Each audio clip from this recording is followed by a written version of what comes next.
Hello students, welcome to this channel Aanak education point. आज हम बात करने वाले हैं इंपॉर्टेंट क्वेश्चंस करने वाले हैं क्लास 12th के बिजनेस स्टडीज़ के। यानी कि बिजनेस स्टडीज़ बहुत ही स्कोरिंग सब्जेक्ट होता है जिसमें आप बहुत ही अच्छा स्कोर कर सकते हैं अगर आप ये क्वेश्चंस करके जाते हैं तो आपके बोर्ड्स के एग्जाम आने वाले हैं, तो क्यों ना आप बिजनेस स्टडीज़ को आज ही पढ़कर बिल्कुल ख़त्म कर दे और इम्पॉर्टेंट क्वेश्चन को बिल्कुल टिप्स पर लेकर आ जाए ताकि आप इससे अच्छे मार्क्स स्कोर कर पाए। देखो, वैसे तो कोई 12th की परसेंटेज की कोई वैल्यू नहीं है, बट हाँ, अगर आप लोग अच्छे मार्क्स लाते हैं तो कहीं ना कहीं तो आपकी परसेंटेज देखी ही जाती है। तो स्टार्ट करते हैं सबसे पहले अपने इम्पॉर्टेंट क्वेश्चंस को, तो जो कि चैप्टर नंबर फर्स्ट से है। चैप्टर नंबर फर्स्ट का सबसे इम्पॉर्टेंट क्वेश्चन है।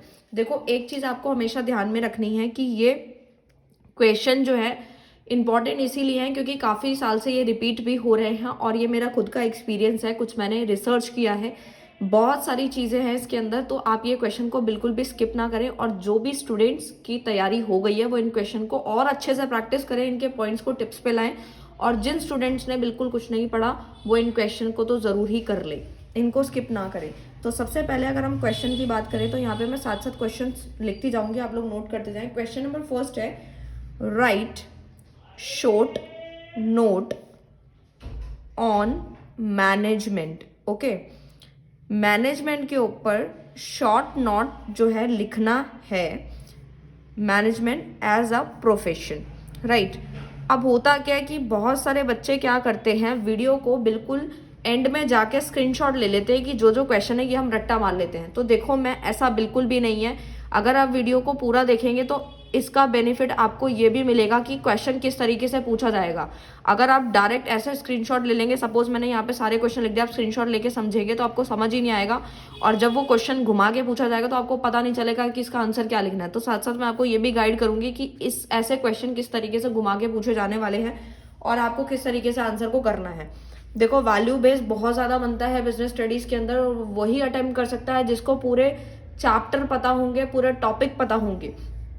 ठीक है, मैंने बहुत सारे स्टूडेंट्स को देखा है कि वो 98 99 तक मार्क्स लेकर आए हैं जिनको मैंने पढ़ाया है। उनके एफर्ट्स भी थे और मैंने भी उनको बहुत अच्छे से गाइड किया था, बहुत सारे इंपॉर्टेंट क्वेश्चंस कराए थे, वैल्यू बेस बहुत अच्छे से कराया था जिसकी वजह से वो बहुत आगे बढ़ गए।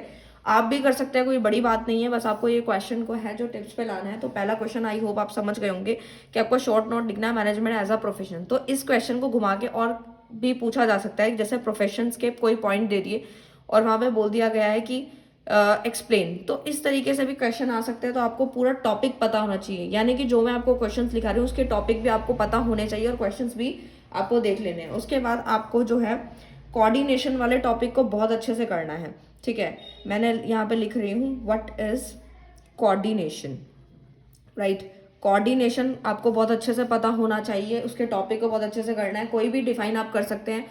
सबसे पहली बात तो प्राइवेट स्कूल्स में ज़्यादातर जो है एनसीईआरटीज प्रेफर होती हैं, उसकी जो लाइंस हैं वो अगर आप याद कर सकते हैं तो उससे अच्छी तो कोई बात ही नहीं है। लेकिन अगर आपसे वो लाइंस याद नहीं होती हैं तो पूनम गांधी भी बहुत अच्छी बुक है, आर के सिंगला भी बहुत अच्छी है, आपको जो बेस्ट लगती है आप वो कर सकते हैं। बट मैं इसके ऊपर भी बहुत जल्दी वीडियो बनाने वाली हूँ कि कौन सी बुक से आप पढ़ सकते हैं जिससे आपको बहुत ज़्यादा फायदा हो सकता है।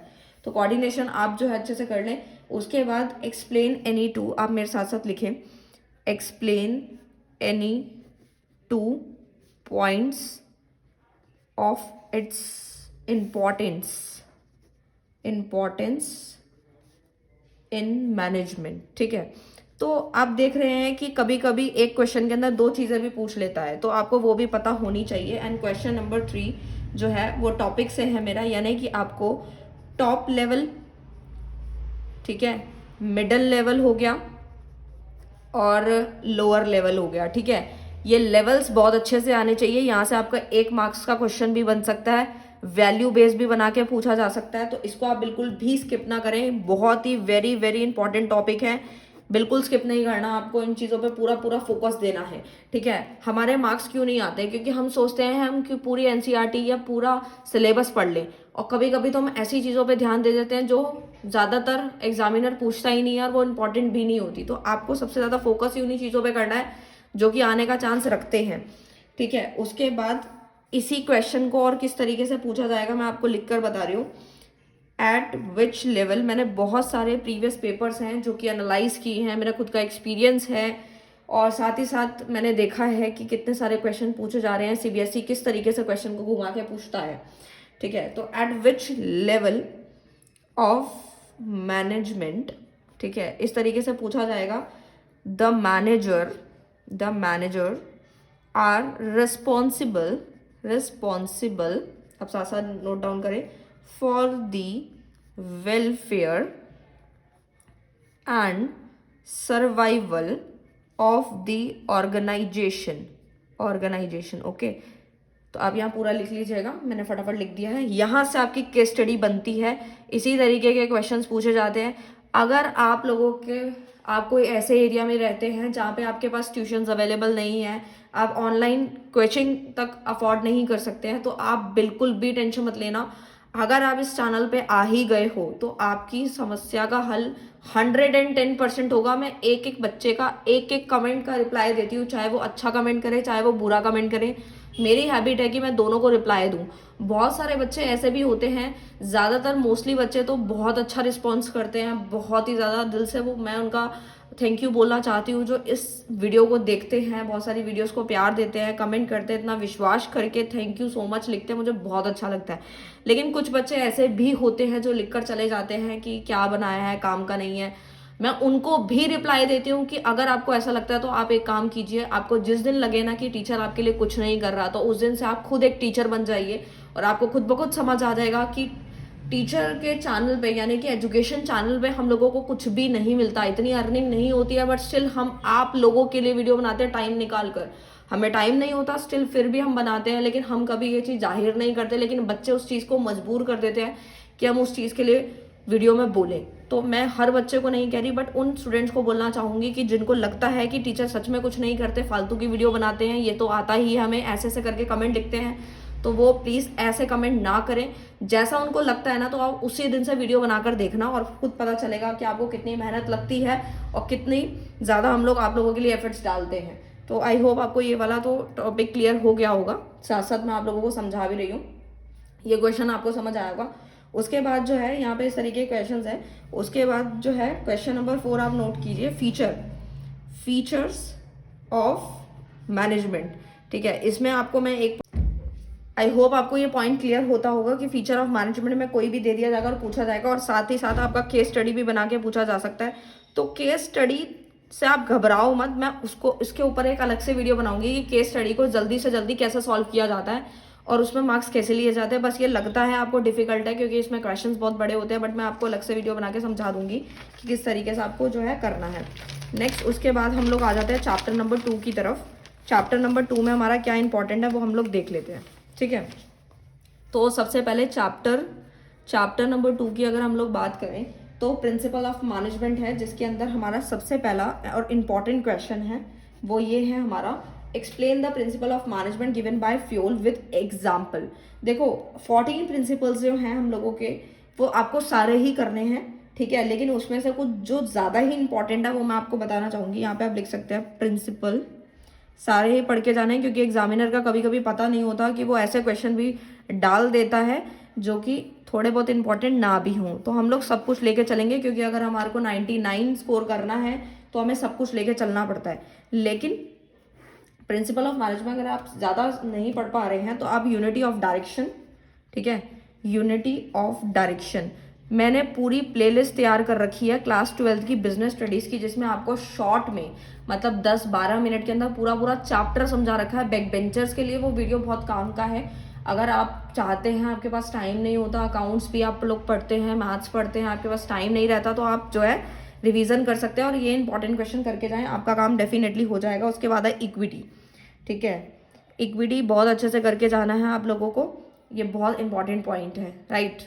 सो ये क्वेश्चन बहुत इंपॉर्टेंट है। साथ ही साथ आप सारे के सारे प्रिंसिपल प्लीज़ ज़रूर करके जाएं क्योंकि सारे ही प्रिंसिपल बहुत ही ज़्यादा इंपॉर्टेंट है, कोई भी दे सकते हैं और उसको एक्सप्लेन करने को बोला जाएगा, 2 से 3 या 4 भी पूछे जा सकते हैं। And question number 2 which is very very important, explain differential piece rate, यानी कि आपसे डिफरेंस पूछा जा सकता है, डिफरेंस, राइट, डिफरेंस बिटवीन, ये शॉर्टकट लिखा है मैंने बिटवीन का, पीस रेट, ठीक है, ये आपको मिल जाएगा, piece rate and functional foremanship, right, as technique of scientific management की जो टेक्निक्स हैं उनके बारे में आपको पता होना चाहिए, बहुत अच्छे से आप इसको करके जाएं। और अगर आप बिजनेस स्टडीज़ को टिप्स पे लाना ही चाहते हैं, दिल से मेहनत करना चाहते हैं, तो आप नोट्स जो हैं वो परचेस कर सकते हैं। उसके अंदर सारे कोड्स बने हुए हैं, कोड्स बना रखे हैं मैंने कुछ वीडियोस के अंदर भी बताए हुए हैं, आप देख सकते हैं वीडियोस के अंदर भी। लेकिन अगर आप नोट्स लेना चाहते हैं तो वो भी ले सकते हैं, उससे आपको पूरे बिजनेस स्टडीज टिप्स पे हो जाएगी। काफ़ी बार क्या होता है, हम लोग फीचर याद कर लेते हैं और मैरिड डीमैरिड कर लेते हैं, लेकिन कंफ्यूजन हो जाता है कि कौन सा मैरिड किस चैप्टर का है। तो उसके लिए कोड याद कर लोगे ना तो डेफिनेटली आप बहुत अच्छा स्कोर कर पाओगे और आपको याद भी रहेगा कि कौन सा किसका फीचर है, राइट। उसके बाद question number 3 which is very very important, difference between Fayol and Taylor. Taylor और फ्यूल के जो डिफरेंस है वो आपको आना ही चाहिए, क्योंकि काफ़ी बार ये आपसे पूछा गया है आपके एग्जाम्स के अंदर, और ये क्वेश्चन स्किप बिल्कुल भी नहीं करना है, चाहे आप कोई सी भी बुक फॉलो करें, बट ये बहुत इंपॉर्टेंट है। तो ये 2 चैप्टर के आप लोगों को मैंने बता दी हैं। तो स्टूडेंट्स, हम लोग 2 चैप्टर के इंपॉर्टेंट क्वेश्चन देख चुके हैं बीएसटी के। हम अब चैप्टर नंबर जो 3 है उसके इंपॉर्टेंट क्वेश्चन देखते हैं कि चैप्टर नंबर 3 से आपको क्या क्या पढ़ना है। Business environment, importance and dimension से आपको क्या क्या क्वेश्चन देखने हैं। तो सबसे पहला जो है आपका क्वेश्चन क्या है, क्वेश्चन नंबर फर्स्ट है आप लोगों का फीचर्स एंड इम्पॉर्टेंस, ठीक है। तो मैं आपको साथ साथ लिखवा रही हूँ, आप नोट डाउन करते जाएं, स्क्रीनशॉट भी लेना चाहे तो ले सकते हैं। वीडियो को स्किप मत करना, क्योंकि इसमें बहुत सारी चीज़ें मैं साथ साथ बताती जा रही हूँ। कहाँ पे वैल्यू बेस्ड क्वेश्चंस बनने वाले हैं, कहाँ 1 नंबर के क्वेश्चंस बनेंगे, सब मैं आपको बता रही हूँ। तो फीचर और इम्पॉर्टेंस जो है आप 4 से 5 पढ़ लीजिएगा, क्योंकि लास्ट 6 नंबर का क्वेश्चन आएगा। तो अगर 6 पॉइंट्स कर सकते हैं तो बहुत अच्छी बात है, और इस तरीके से आपको याद होना चाहिए, इससे वैल्यू बेस्ड तो बन ही सकते हैं। एंड क्वेश्चन नंबर 2 जो है हमारा, वो आप नोट करें, क्योंकि ये प्रीवियस पेपर के भी मैंने क्वेश्चंस इसमें डाले हैं जो कि काफ़ी बार पूछे गए हैं। तो impact of changes in government policy on business and industry, ठीक है। तो इस तरीके हैं आंसर, आपको इजीली मिल जाएंगे। पूनम गांधी देखना चाहे तो उसमें भी आपको मिल जाएंगे। और उसके बाद है economic environment and political environment के बारे में आप लोगों को पता होना चाहिए। तो देखो, जो मैं क्वेश्चंस लिखवा रही हूँ वो तो आपको करना ही है, और इनके जो टॉपिक्स हैं वो भी साथ साथ कवर करने हैं, ताकि आप लोगों का सारा काम हो जाए।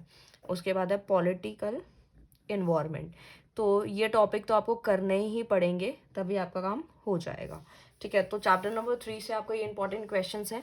एंड चैप्टर नंबर 4 आप नोट कीजिए। चैप्टर नंबर 4 जो है हमारा प्लानिंग का, प्लानिंग टाइप ऑफ प्लान्स जो है, सबसे पहले जो सबसे इंपॉर्टेंट क्वेश्चन है वो हमारा टाइप्स ऑफ प्लान है, वो आपको सारे पता होने चाहिए। टाइप्स ऑफ प्लान्स, ठीक है। राइटिंग थोड़ी जल्दी जल्दी में साफ नहीं आती है, पर मैनेज कर लीजिएगा। उसके बाद है लिमिटेशंस है हमारी, ठीक है। लिमिटेशंस ऑफ प्लानिंग बहुत बार पूछा गया है आपके पेपर के अंदर, और हर बार अलग मार्क्स से पूछा जाता है, जैसे कि वेटेज होती है उस हिसाब से पूछा जाता है। उसके बाद फीचर्स आप बहुत अच्छे से करके जाएं, फीचर्स ऑफ प्लानिंग, इसको भी स्किप बिल्कुल भी नहीं करना आप लोगों को, ये भी ज़रूर से ज़रूर आपको करके जाने ही हैं। तो हम लोग स्टार्ट करते हैं चैप्टर नंबर 5 से। चैप्टर नंबर 5 जो है हमारा, उसके इंपॉर्टेंट क्वेश्चन देखेंगे, जो कि हमारा ऑर्गेनाइजिंग का है, ठीक है।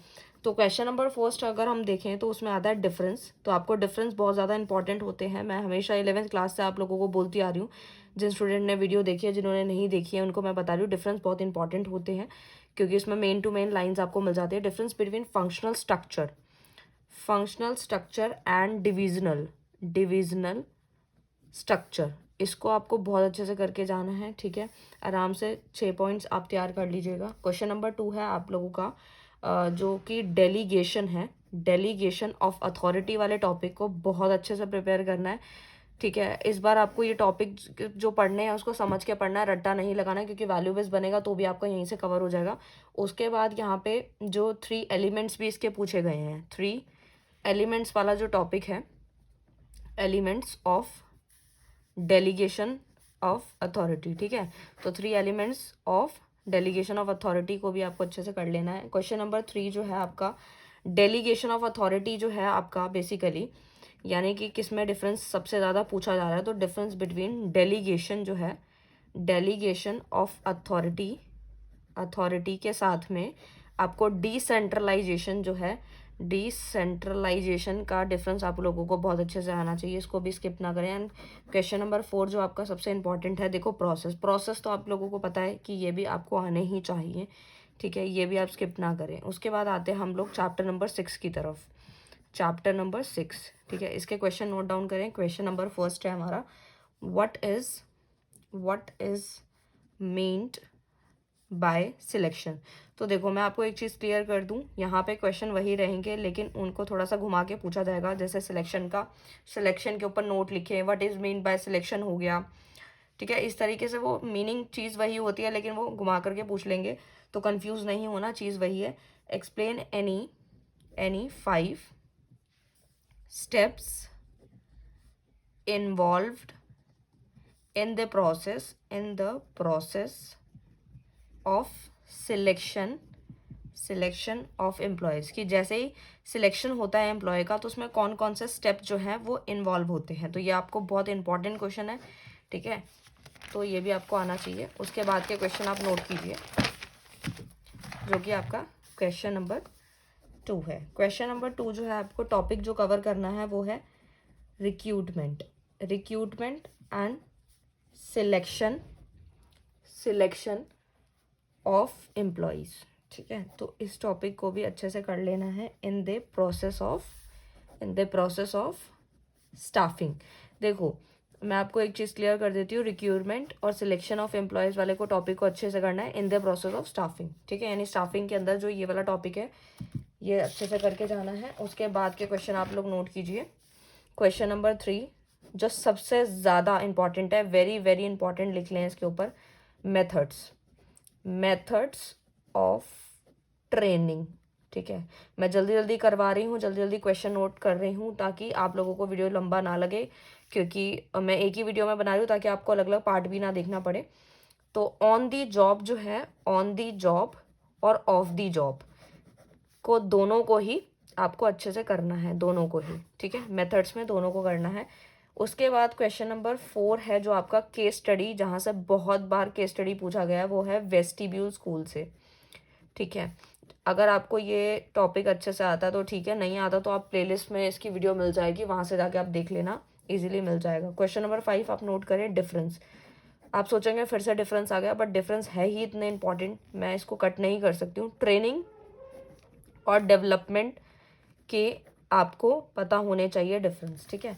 उसके बाद वेरी वेरी इंपॉर्टेंट क्वेश्चन जो आपके ग्रेजुएशन लेवल में भी पूछा जाता है बहुत बार, तो इस क्वेश्चन से आप बिल्कुल भी पीछा नहीं छुड़ा सकते और बहुत अच्छा क्वेश्चन है, मैस्लो नीड्स हायरार्की थ्योरी, ठीक है, ये आपको बहुत ही ज़्यादा अच्छे तरीके से आनी चाहिए, ठीक है, तो इसको भी आप बिल्कुल भी स्किप ना करें। तो आई होप आपको यहाँ पे सारी की सारी चीज़ें क्लियर होती होंगी। उसके बाद आते हैं हम लोग अपने चैप्टर नंबर 7 की तरफ। चैप्टर नंबर 7 जो कि हमारा है कौन सा, डायरेक्टिंग।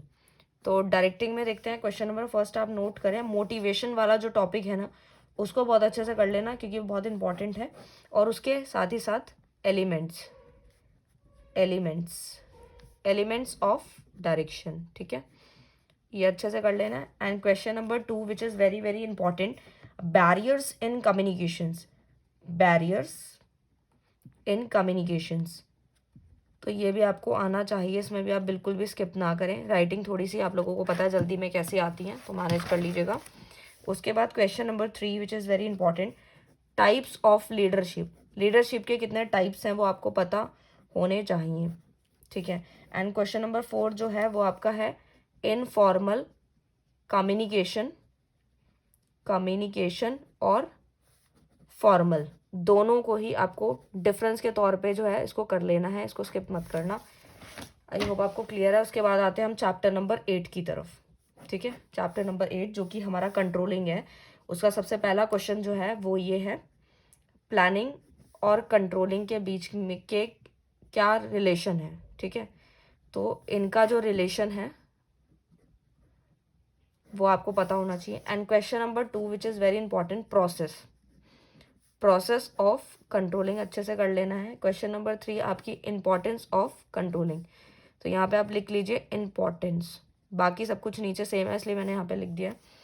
चैप्टर नंबर 9 आप नोट कीजिए, फाइनेंशियल मैनेजमेंट जो है आपका, उसमें से क्या पूछा जाने वाला है। तो सबसे पहला जो क्वेश्चन बनता है इसके अंदर कि आपको पता होने चाहिए explain briefly any 5 factors which affects the capital structure of a business enterprise.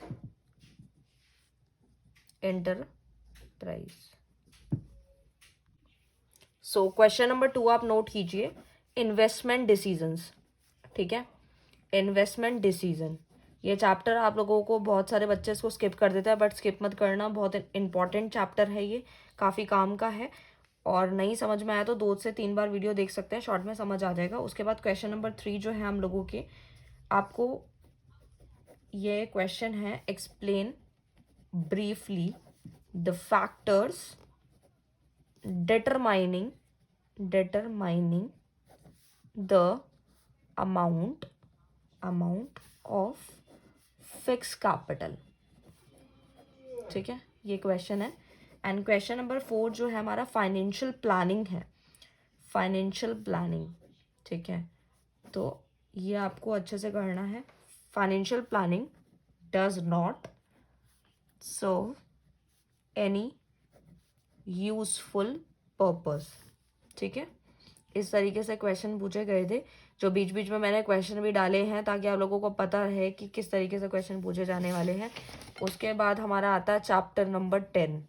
ठीक है, चैप्टर नंबर 10 का क्वेश्चन नंबर 1 जो सबसे ज़्यादा इंपॉर्टेंट है वो ये है कि आपको मीनिंग पता होना चाहिए, मीनिंग ऑफ स्टॉक एक्सचेंज।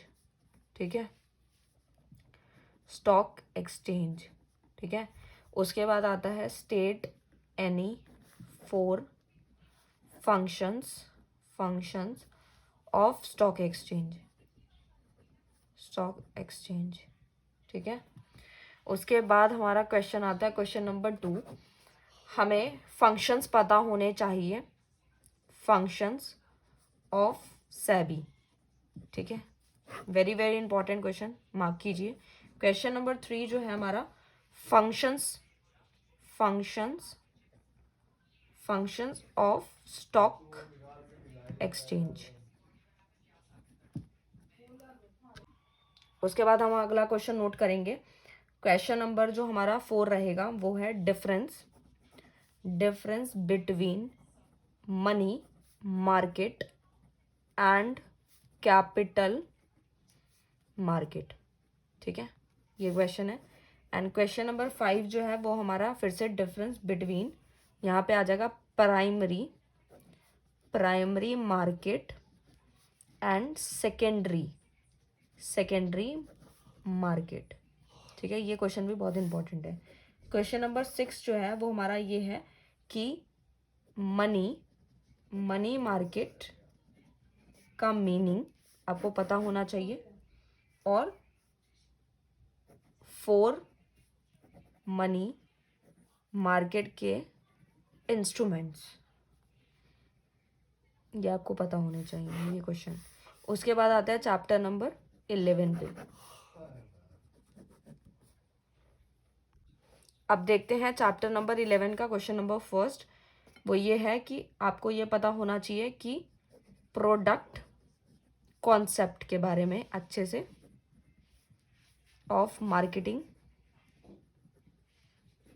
उसके बाद क्वेश्चन नंबर 2 आपका जो टॉपिक बनता है वो बनता है सेल्स प्रमोशन से। ठीक है, आप लोगों का जब प्रैक्टिकल हुआ था तो यहाँ से क्वेश्चन पूछे गए थे। क्वेश्चन नंबर 3 जो है वो ये है 3 फीचर्स ऑफ पर्सनल सेलिंग। ठीक है, पर्सनल सेलिंग। ठीक है, ये वाला भी क्वेश्चन इंपॉर्टेंट है। क्वेश्चन नंबर 4 जो है, क्वेश्चन नंबर 4 हमारा देखेंगे 4 पीज हैं आपके उसमें। ठीक है, वो आपको पता होना चाहिए, इसको अच्छे से पढ़ लें, इसको बिल्कुल भी स्किप नहीं करना। उसके बाद का हमारा जो लास्ट क्वेश्चन है इस चैप्टर का वो है क्वेश्चन नंबर 5, वो है एलिमेंट्स ऑफ मार्केटिंग। ठीक है, ये वाला क्वेश्चन। उसके बाद लास्ट चैप्टर है हमारा चैप्टर नंबर 12, जिसका सबसे पहला क्वेश्चन हम नोट करेंगे, राइट्स क्या हैं कंज्यूमर्स के। ठीक है, इसको आपको अच्छे से पढ़ना है, लेकिन इसमें आपको ये समझना है कि वो आपको ये नहीं बोलेंगे कि 3 राइट्स बताइए, 4 राइट्स बताइए, वो ऑलरेडी राइट्स देंगे। जैसे कि मैनेजमेंट वाले चैप्टर में फीचर्स दे देंगे, कोई भी उसको एक्सप्लेन करना होगा, ऐसे ही वो राइट ऑफ कंज्यूमर कोई भी पकड़ा देंगे 2 से 3, उसको एक्सप्लेन करने का काम होगा। तो आप जो है सारे पढ़ के जाए और अंदर की एक्सप्लेनेशन भी आपको आनी चाहिए। उसके बाद क्वेश्चन नंबर 2 जो है वो है रोल्स ऑफ एनजीओज। ये भी बहुत बार पूछा गया क्वेश्चन है आप लोगों से।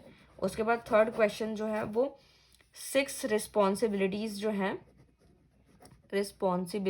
हैं आप लोगों की of consumers to safeguard their interest. ठीक है, क्वेश्चन के आंसर इजीली मिल जाएंगे, थोड़ा ढूंढना मिल जाएंगे, इजी टॉपिक भी लिखवाया है मैंने आप लोगों को। सो ये थे हमारे 12 चैप्टर के इम्पॉर्टेंट